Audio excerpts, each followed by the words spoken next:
NeonHAT from developer Entalto Studios lets you race through neon-drenched vaporwave-style landscapes from a unique first-person perspective, like Superman enjoying a round of Wipeout on his day off. But does it take first place on the podium, or is it last across the finish line? First off, I must say a big thanks to the developer for providing me with a review key for this game, but as always, the opinions here are all my own. The game was created in conjunction with the PS Talents initiative, bringing us new games from emerging talent in the scene, and with that in mind, NeonHAT is certainly not a bad first attempt from an upcoming studio. There's a slightly vague text-based story holding things together, and although it's hardly essential to the game, I was still left with a few questions. What exactly does the HAT in NeonHAT stand for? What does the bedroom setting at the beginning of the game mean? And even more importantly, why are there no doors in the room? I guess we may never know. The game offers up a mix of flying, racing and shooting across 9 tracks and 5 boss fight levels. Yes, that's right, I said boss fights, but more on those later.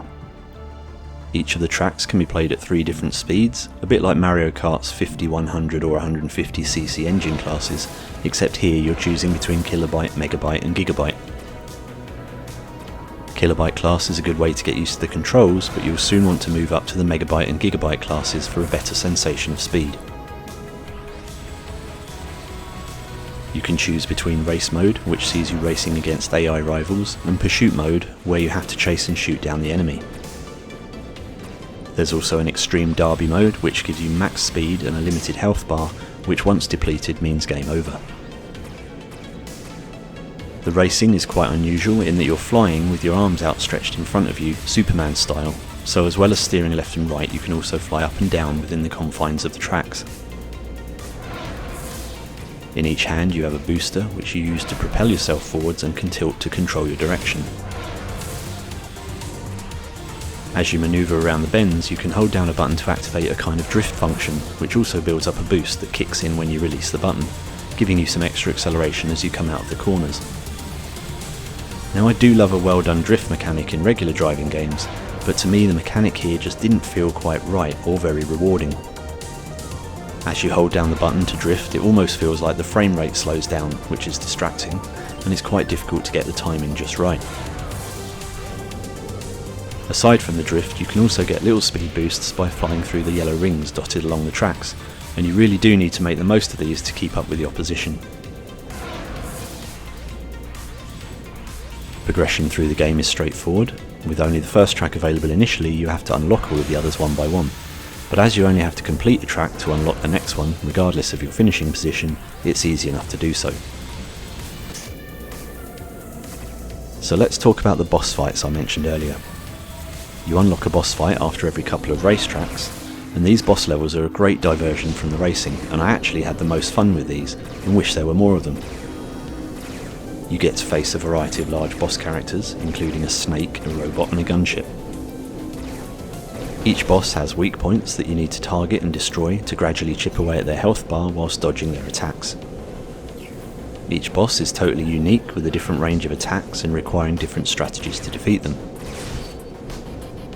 After you've completed all the regular tracks and boss fights, you also unlock a couple of extra levels, one of which is a race level and one of which is a special boss level which takes place as you race around a mixture of the previous tracks and is quite intense, but is again I think more fun than the regular racing. There's no multiplayer to speak of, either local or online, but you can play for scores on the global high score tables, although at the time of reviewing this, the scores only seem to be working for the tutorial level. Overall, the graphics are pretty decent and do a good job presenting a wireframe neon world, and although the levels all have different themes and scenery, the nature of the graphic style does mean they tend to look a bit samey after a while. I should however mention some of the weird and wonderful things you'll see by trackside or flying past you, from groups of tribal dancers to toilets flying along the track. Sometimes the grid that appears when you hit the edges of the play area can be a bit annoying, particularly with some of the boss levels, as it's quite obtrusive and prevents you from seeing what's going on. I would have liked to see an option to make it less visible or even to turn the grid off completely. Similarly, I would have liked an option to turn off the various blue objects that fly around each track, as although they're initially useful for highlighting the turns on the track, they can be distracting, particularly when you're trying to pick out your opponents. Onto the audio, and the music is great, with a catchy original synthwave soundtrack setting the scene perfectly, so no complaints there. Sound on the other hand is fairly basic, and could have done with being a bit beefier, especially when it comes to the lasers and explosions. In terms of control options, although DualShock is supported, I'd say Move controllers are really the best way to play it, as they allow much easier independent control over the direction of flight and the direction you want to shoot, whereas with the DualShock you can only shoot in the direction you're facing. Sadly, there's almost no tactile feedback from the controllers, meaning you don't really feel the boosts, collisions or shots. There's a fairly comprehensive tutorial mode at the beginning to teach you the controls, but annoyingly, instead of showing the Move controllers in your hands, it just shows the boosters, so you can't actually see which buttons it's pointing to when showing you which button does what. There are a few comfort options, including being able to turn on a cockpit, which I will say has an amazingly bizarre interior featuring lace doilies and a teapot. Worth checking out even if you don't leave it turned on generally. The devs advertise that they've designed the motion mechanic in the game to be free of dizziness and prevent motion sickness, but I'm not completely convinced that will be the case for everyone, as even I felt my stomach lurch on a few occasions, so take that claim with a pinch of salt if you're susceptible to such things. All in all, NeonHAT has some good things going for it, especially considering it's an indie title, but it definitely lacks a certain amount of polish that a larger or more experienced studio would bring. At the current asking price of £20, it just feels a bit overpriced, especially as nowadays you could pick up a physical copy of the AAA Wipeout or Iron Man for the same amount. Had it been cheaper, then it might be easier to ignore some of the rough edges.